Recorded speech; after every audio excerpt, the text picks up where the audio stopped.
Hello, hello. All right, welcome back here to A Course in Miracles. And as always, we're going through the workbook for students. Yes, no, you could be a long-time course student and watching this video and be on your fourth or fifth or even 10th round through all of this material.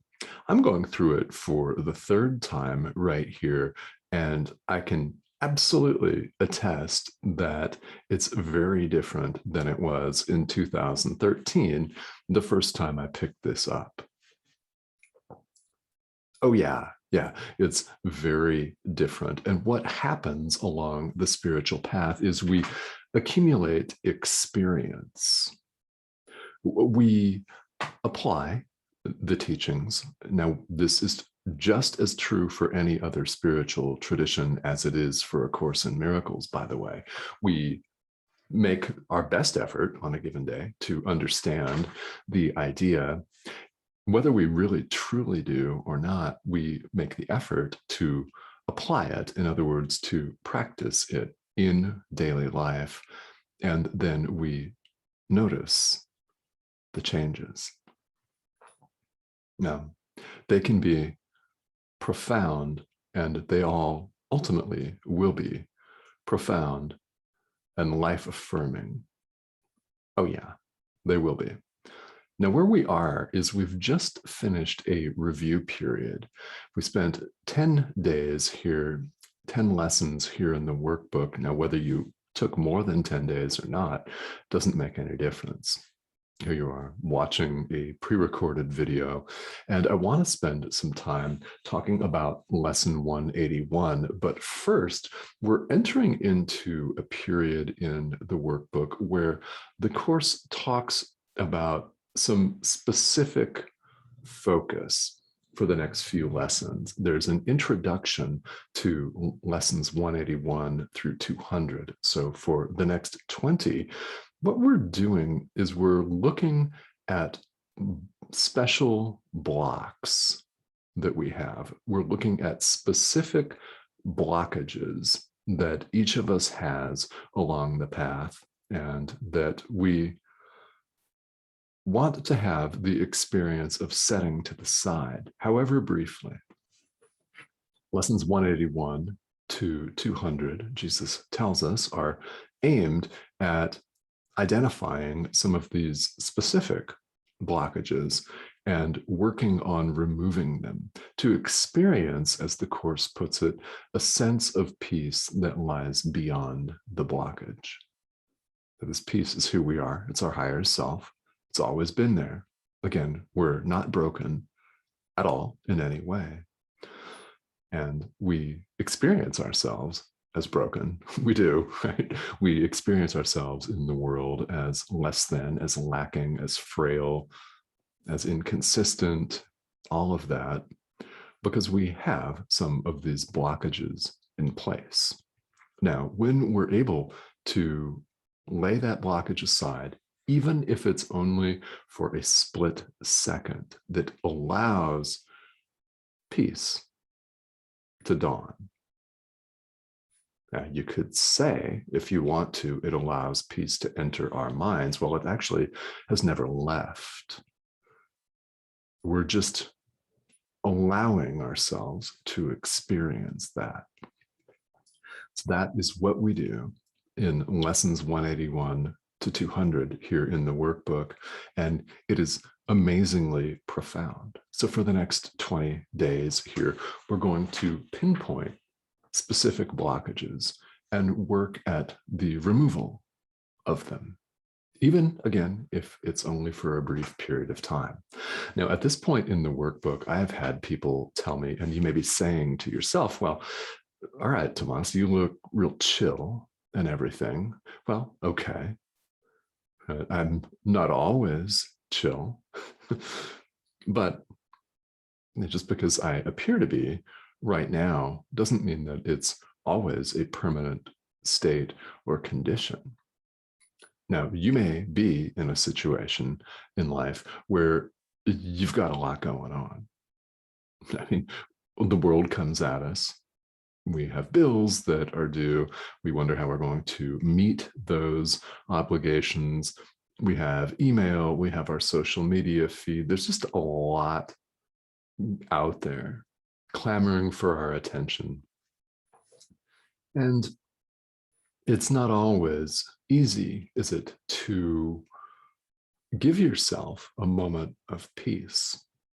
Yet that is precisely what each and every one of us needs to do. And I will say something that I am fond of saying is that it doesn't have to last very long. It can be a split second. If all you can do is create a split second or a second or two of this peace that underlies all of the drama that we think is our life here in the world, then that is of tremendous value. In fact, it's priceless. It's priceless to get these glimpses of who we really are. I mean, really, you cannot put a dollar value on it. So lesson 181 reads, I trust my brothers who are one with me. I trust my brothers who are one with me. So this is all about changing our perception. It's what we're doing here in A Course in Miracles. The blockage is we see our brothers and sisters, other people, in other words, as sinners, as less than. And if you prefer to go so far as to call them names and scum and things that I could repeat, but choose not to at the moment, then right, so be it. Laying a judgment on them as guilty, in other words, as out to get us, as less than, unworthy. It's a way of, whether we use the word or not, it's a way of our hating them. All right, so to even recite lesson 181's idea, I trust my brothers who are one with me, goes a long way toward explaining why forgiveness is so important in A Course in Miracles, in its philosophy and in its practice. Very important indeed. The blockage is we see others as outside of ourselves. That's the blockage that we're removing by practicing this idea. So in paragraph 2, the Course comes right out and says, perception has a focus. What we place our focus and awareness on is real to us. So if we place our focus and our awareness on our brothers and sisters as outside of us and guilty of harming us, then that'll be our reality. Now imagine what the Course invites us to do. We decide to shift that perception. We decide to shift that perception and that perspective. We decide right here in the present moment to make that shift. What happens? We change the focus. We change the reality. We change the way we experience our brothers and sisters when we see them, choose to see them as one with us. We experience them differently. When we choose to see them all as one with us, we experience things very differently. This is what forgiveness is. It's the recognition that what appears to be outside us is in fact going on inside us. It reflects our state of mind. When we choose to see our brothers as hateful and vindictive, we're really condemning ourselves. When we choose to see them as loving, when we forgive and effectively then overlook this apparent difference, recognizing it as unreal, when we choose to see our brothers and sisters with loving eyes, with love, we're loving ourselves. So God created us all one, not in separate parts, not in 7 or 8 billion and counting, right? Different subdivided parts as one. So when we lash out against another person in hatred, we're lashing out at ourselves.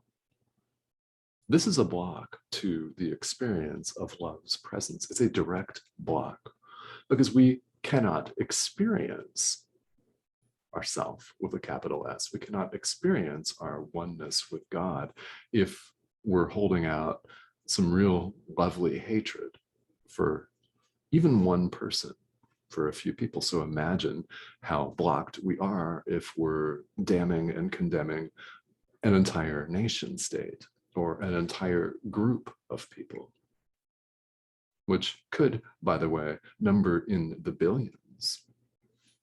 Even if it's just one, it's still a block to the awareness of love's presence. And in practicing lesson 181, we move through that. We open up some space. In meditation, we speak about opening up some space, a gap, in other words, between stimulus and response, a gap between an event that appears to go on outside of us and our habitual reaction to that. Opening up that gap allows us to choose differently, always in the present moment, because we can't make a choice right now 30 minutes from now. You can't choose something in an hour. It hasn't come yet. Similarly, you can't choose something 30 minutes ago or an hour ago. You already chose something then, but you can't go back and re-choose it. No matter how much we wish we could go back in time, yeah, and redo or undo something unskillful, hateful, unhappy that we said or did. The present moment's the only time that exists. Reality is actually beyond the concept of time entirely. But what we're doing with these workbook exercises is we're using time to reach eternity. We're using time for its purpose, to wake up,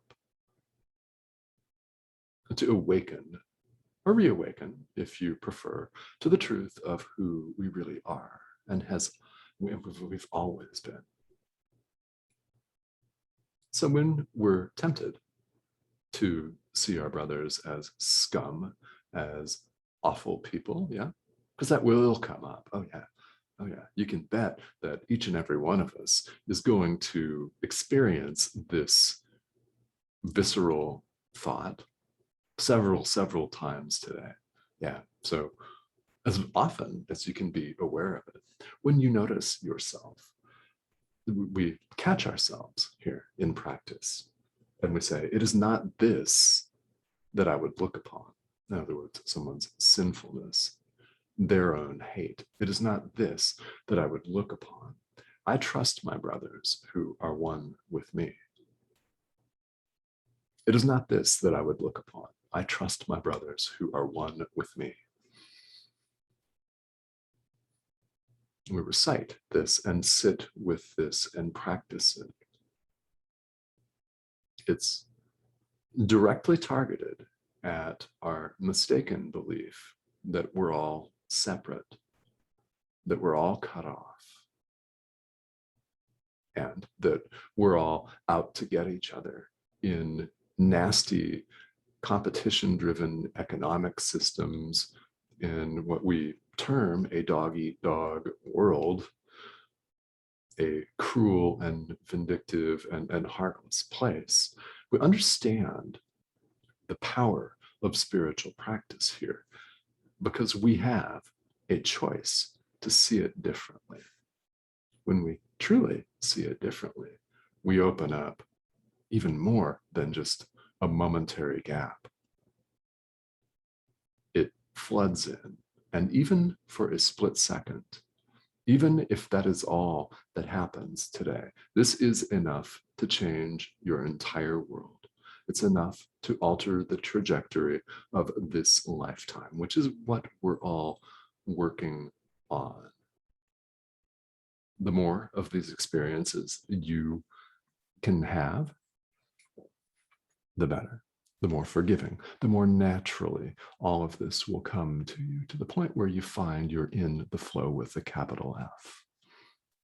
And I hope that may be today for each and every one of you. All right. So, as always, I'd like to close here today with an invitation to reach out to me privately if you have questions. I'm available via email or on Facebook Messenger, and Facebook Messenger is a great way to reach me. Also email, it's Tomas, Tomas, at tomasgarza.com. I'm happy to take questions in either format, because the spiritual path does generate questions. And if you've got them, then you're doing it right. You really are. You're doing it right, because we're supposed to have them. Okay. So guys, thank you so much for tuning in. And we're going to keep honing in for the next 19 days here on particular blockages that each of us has, and practicing ways to set them aside, however briefly. All right. Thank you for joining me.